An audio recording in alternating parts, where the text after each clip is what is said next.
자, 오늘은 창세기 47번째 시간, 아담의 갈빗대 단 하나로 라는 말씀으로 우리 제목으로 말씀을 나누겠습니다.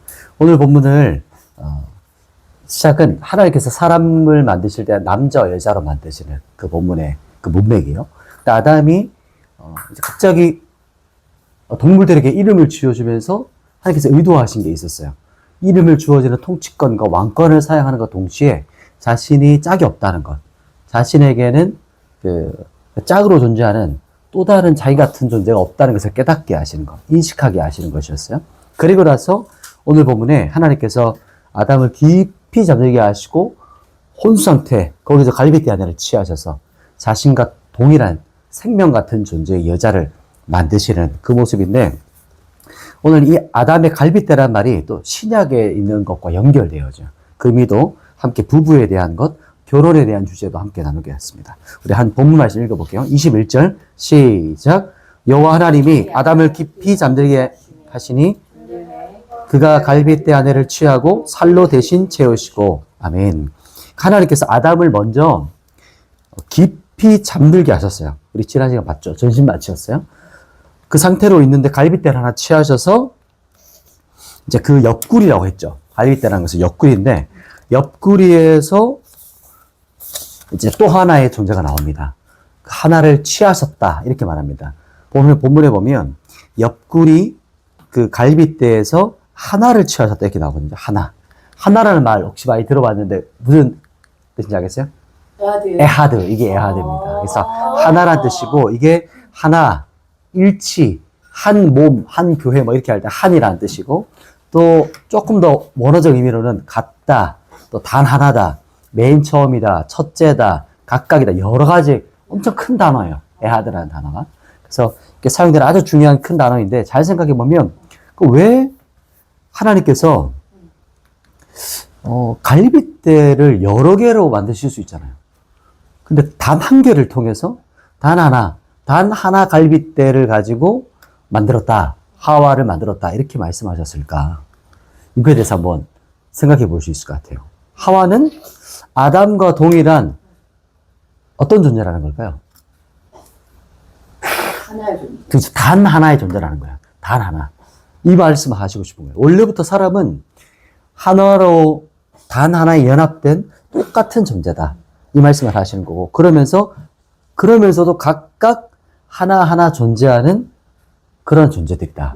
이렇게 말씀하시는 거 오늘 본문의 의미예요. 하나님께서 아담의 단 하나의 갈빗대에서 하와를 만드시면서 단 하나에서 아담이 나왔고, 그 사람이라는 단 하나의 존재가 아담과 하와 둘이지만 또 하나라는 말씀을 하시고 싶은 이 중의적인 의미가 이 안에 담겨져 있어요. 자, 오늘 본문에 보면 또 이 말씀이 제가 하는 말이 아니라 또 예수님께서 또 말씀이 나와요. 예수님께서 마태복음인데 우리 마태복음 19장 4절 5절 같이 읽겠습니다.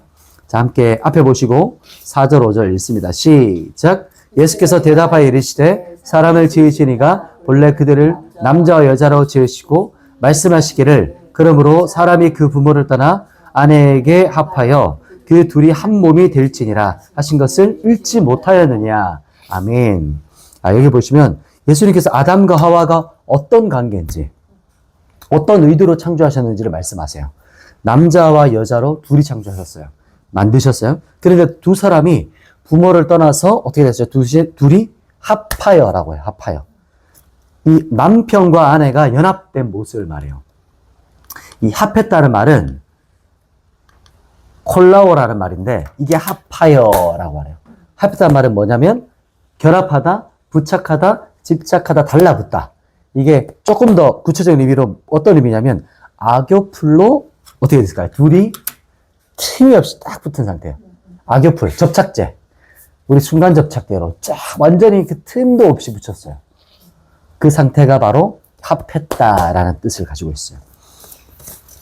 보면 두 개를 붙인 하나의 존재, 하나로 연합했다라는 뜻을 가지고 있는 거예요. 그래서 악교로 붙어서 틈이 없는, 이제 두 개지만 하나다라는 뜻이에요. 그러니까 두 사람은 분명히 한 인격체로 존재해요. 하나하나로. 근데 예수님께서 아담과 하와의 관계가 부부가 시작된 그 의미라는 것을 알려주는 거예요. 또 마태복음 19장 6절 말씀인데 한번 읽어볼게요. 결혼에 대한 의미요. 같이 읽겠습니다. 시작. 그런즉 이제 둘이 아니요 한 몸이니 그러므로 하나님이 짝지어 주신 것을 사람이 나누지 못할지니라 하시니. 아멘. 두 사람이 결혼해서 한 몸이 됐다. 부부가 되었기 때문에 이제 더 이상 둘이 아니다. 하나다. 이렇게 말씀하세요. 하나님께서 짝지어 주신 그 결혼하게 하신 그 두 사람이 이제는 한 몸이 되었다라는 말씀인 거예요. 하나님께서 아담과 하와를 연합하게 하셨다. 부부가 되게 하셨다. 그렇게 섭리하셨다. 그렇기 때문에 어떤 사람도 이 한 몸을 나누지 못할 것이다. 라고 말씀하시는 거예요. 그래서 오늘 본문에 제가 한번 읽어드릴게요. 여호와 하나님이 아담을 깊이 잠들게 하시니 잠들매 그가 그 갈빗대 하나를 취하시고 살로 대신 채우시고. 아멘. 그래서 하나님께서 아담과 하와를 이제 한 몸으로 만드셨어요. 아담의 갈빗대를 통해서 단 하나 그걸 취하셔서 살을 대신 채우시고 만드십니다. 이것이 바로 오늘 본문에 말하는 의미예요. 두 사람이 결혼해서 어떻게 됐죠? 한 몸, 이제 부부가 됐다. 두 사람이 이제 결코 두 사람이 아니라 하나가 되었다라고 말하는 겁니다. 오늘 말씀을 정리해 볼게요. 왜 하나님께서 갈빗대 여러 개가 아니라 단 하나의 갈빗대라고 말씀하셨을까요? 하와는 아담과 동일한 존재다. 똑같은. 그래서 원래부터 사람은 단 하나의 연합된 똑같은 존재라는 것을 하나님께서 말씀하시는 거예요. 그래서 아담은 단 하나의 갈빗대에서 하와가 만들어져서 아담에게로부터 나왔고 아담과 하와가 하나다. 이렇게 말씀하시는 거고 이게 바로 악교풀로 쫙 붙은 거예요. 예수님께서 말씀하신 것처럼 결혼이라는 것은 두 사람이 연합했다, 합했다라고 하는 그 의미입니다. 그래서 한 몸이 된 부부가 더 이상 둘이 아니라 하나다. 이렇게 말씀합니다. 말씀은 오늘까지 여기까지고 제가 기도하고 마치겠습니다. 하나님, 우리를 짝으로 만드셔서 연합하여 가정을 이루게 하시는 주님. 하나님께서 창조하신 그 목적대로, 의도대로 온전하게 연합되어지고 합해서 하나님의 뜻을 이루는 가정, 부부가 되도록 주님 축복하여 주시옵소서. 영상 가운데 있는 모든 가정들마다 이 합한 하나님의 연합이 온전하게 이루어지도록 축복해 주시옵소서. 예수님의 이름으로 기도드립니다. 아멘.